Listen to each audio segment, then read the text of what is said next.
Үндсэн хууль гэж юу вэ? Бидний өдөр тутмын амьдралыг зохицуулж байдаг хэм хэмжээг хууль гэдэг. Бүх хуулийг нэг том сагалгар мод байна гэж төсөөлцгөөе. Энэ модны үндэс нь үндсэн хууль бол түүний салаа мөчрүүд нь бусад хуулиуд юм. Өөрөөр хэлбэл үндсэн хууль бол бусад хуулиудын их ундраг бөгөөд хамгийн дээд хүчин чадалтай хамгийн гол хууль юм. Бусад бүх хууль үндсэн хуульд нийцэж байх ёстой. Манай улсын үндсэн хуулийг 1992 оны 1-р сарын 13-ны өдөр баталжээ. Одоогийн үндсэн хуулийг анхны ардчилсан үндсэн хууль гэж нэрлэдэг. Монгол улсын ардчилсан үндсэн хууль нь оршил 6 бүлэг 70 зүйлтэй. Эдгээрээс хамгийн түрүүнд үндсэн хуулийн 2 дугаар бүлэгт заасан иргэний үндсэн эрх чөлөөг хүүхдүүд бид маш сайн ойлгож мэдэх ёстой.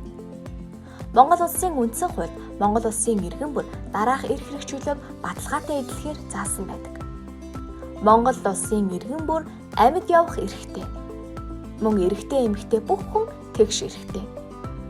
Ямар амьдралаар амьдрах, амьдралын хэм маягаа сонгох тал дээр эрэгтэй эмэгтэй хүүхдүүдийн хооронд ямар ч шалгаа байхгүй.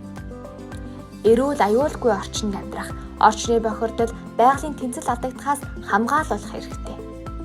Бид сурч боловсрох хэрэгтэй.